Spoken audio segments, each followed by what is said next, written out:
Alright guys, today we are gonna be reacting to Germany's secret cycling city. I know a lot of Germans are very into the cycling stuff, so I didn't know there was a secret city. Let's jump in. Amsterdam is one of the most livable, human-centered cities on the planet. After having dared to move past the car-centric status quo, when I cycled around the city with not just bikes, I was amazed how convenient it was and how calm and safe I felt throughout the trip. Amsterdam is a gold standard of walkability and bike-friendly urbanism that the rest of the world, including Europe, marvels at. That includes me, living in Germany. Compared to Amsterdam and other Dutch cities, Germany is a mixed bag. Lots of Germans are still addicted to their cars and cannot imagine their lives without them, while many others are ready for a change. Urban areas in Germany range from loud, filthy, depressing urban motorways to large, transit-oriented spaces. From dystopian, grimy underpasses to friendly, pedestrianized promenades. Bike and pedestrian-friendly, human-centered areas, while definitely there, are often patchy and inconsistent.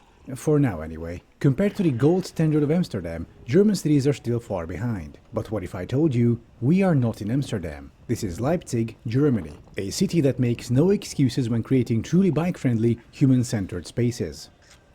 As a rule of thumb, a good cycle path is one you would let your small children bike on their own without fearing for their lives. This is why so-called sharrows and bicycle gutters are... I'm sorry, but this is a great... I think this is great. I think there should be two lanes. I think this is great. One for cars and one for bicycles. And separate them. Don't only draw a line. Make sure you build like an obstacle too. Are terrible. The leadership of Leipzig is well aware of this. Therefore, the city is full of safe, separate bike paths with adjacent traffic limited to 30 km per hour. Yep. On the back streets, you don't even need a designated bike lane. Traffic is few and far between, and the speed limit is low. Time to head in for a Saturday morning coffee and cake on this calm, friendly street.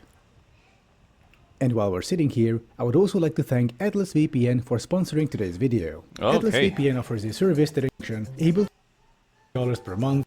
Okay. Subscription. Thank you for checking out the city. Leipzig has been progressively reclaiming space from cars and giving it back to everyday people. It's fun to stumble upon an urban oasis like this in a place that used to be a barren, asphalt wasteland, dead tissue in the heart of the city.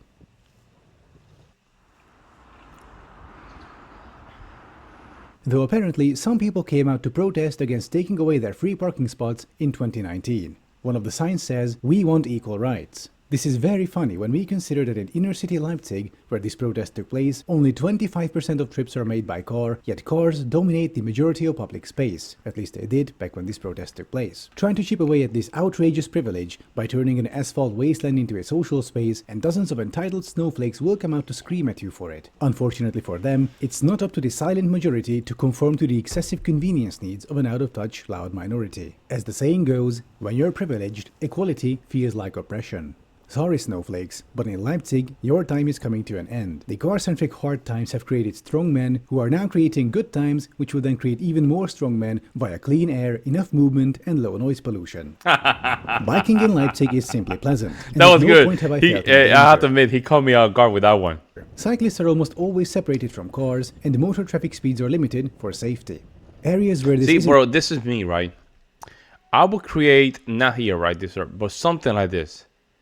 A physical obstacle that can just make a distinction between the regular lane and the bike lane. True, but that would mean temporary exception instead of the eternal norm. Leipzig is a city in motion. It's a popular college town with a steadily increasing population, currently around 600,000. In the center, there is a whole new, bike-friendly, walkable residential district being built on former industrial land with mixed zoning, lots of green spaces, and mid-rises sporting 2,100 apartments plus schools and kindergartens. They obviously watched my video about why skyscrapers are a bad idea. Previously, I talked about sharrows and bicycle gutters being terrible. And they are. Cars zoom past right next to you at high speeds, the surface is uneven, and they fall at the wrong time means getting run over. Yeah. On this bridge, Leipzig solved that problem by converting one entire traffic lane on each side to cycling lanes. There is a neat buffer zone between you and cars, making you feel safe. This lane conversion increases efficiency, since a lane can move up to 12,000 cyclists per hour compared to only 2,000 cars. Leipzig accomplished this massive improvement not through a multi-million euro construction project, but with a bucket of yellow paint. So mayors, please take note. The surface will need some re-asphalting eventually, as cars have created ruts all over the place. Yep. It's insane how quickly cars destroy their own infrastructure, and we're spending billions and billions on this every year. When was the last time you saw a bike lane having to be patched? Most of us haven't. That's because the heavier the vehicle, the more damage it does to the road. Exponentially so. Case in point, an average car causes road damage 1,600 times that of a fat man on a freakishly heavy bicycle. You know the meme about how Roman roads survive to this day, but then the engineers arrived and now we're full of potholes? Yeah, That's because true. of cars, not the engineers. That's true. I just wish my bike didn't creak so much. I left it out in the rain for a few days. I can't record like this. What should I do? Well, I should call a service center, which will schedule me in 1 month from now, where instead of repairing the problem parts, they replace my entire bike frame for 500 euros. Just kidding, my bike is not a Tesla. Let's go to a hardware store, which Ah, isn't man, on he the got me for a second. I'm like, damn, 500 euros? town next to a highway, but right in the center, near the main station, connected via this convenient, fully separated bike path. Oh. Also, this is a bike lane over here. Or more like a separate path, because you can just come from this side of the sidewalk, and then it's like you're driving in the right side, so you're just walking on the right side. It could be used for... After a 5-minute bike Biking, I ride, guess. time to get some oil, bearing grease, and that wrench that I've been putting off buying for the last 6 months. Leaving the hardware store, this bike parking area of a nearby office building looks like a good spot for a quick repair. Just tightening a bolt or two, some oil to the right places, and the bike is good to go. No scheduling, no wait list, no service fees. Just some good old-fashioned do-it-yourself maintenance. They use that guy for a Let's meme, visit the man. Leipzig Historical Center. That because guy it is a beautiful meme. and fully So they use it for the commercial. That's funny. pedestrianized. Very nice. Okay, in this case, of course, it's a little bit uncomfortable. You see? You have people walking around. You're in a bicycle. Now, here's the thing. Now you're disrupting disrupting a little bit. I don't think this is a good idea. So there should be, in this case, there should be a small lane for bicycles. There is even an underground S-Bahn station with 4 There we go. frequent commuter lines. Just look at this alleyway and try telling someone it would look nicer with a traffic lane and a row of parked cars. Another very nice thing about Leipzig is the abundance of on-street bicycle parking racks. Yep. Many cities forget these. It's one thing to be able to get somewhere on a bike, but you also need a convenient, civilized way of locking it. Yep. Lampposts, fences and traffic signs don't count. Yep. Thankfully in Leipzig, such convenient, on-site bicycle parking is ubiquitous. They are everywhere. That's very good. You keep the area clean now. Yeah. Some areas in Leipzig remain very much car-centered, the legacy of megalomaniac Soviet urban planning. We're in former Wow. East Germany after all. Speaking of, what's going on over there? Some sort of mini-protest. Let's see, a Russian flag, the flag of Saxony, 2 peace flags, and 2 flags of the German Reich. Wait 1 sec. There we go. My civic duty is done for the day. It's getting dark soon, so it's time to head to the station. I'm visiting a friend in a nearby city. Though That the was station funny. area is still rather car-centric, there is a safe, separated, signaled bike path all the way. Oh, that's very nice.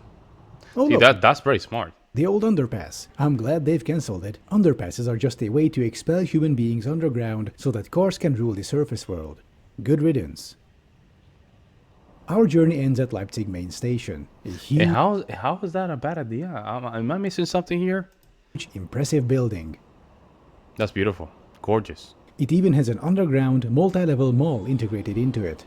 And it has one of the most impressive Starbucks cafes I've ever seen. Seriously, just look at it. Starbucks and German imperial architecture are a good mix apparently. My train is departing in a few minutes, so this is where I'll conclude. My home city of Leipzig, through conscious, consistent effort, is turning itself into a truly bike-friendly, livable, human-centered place.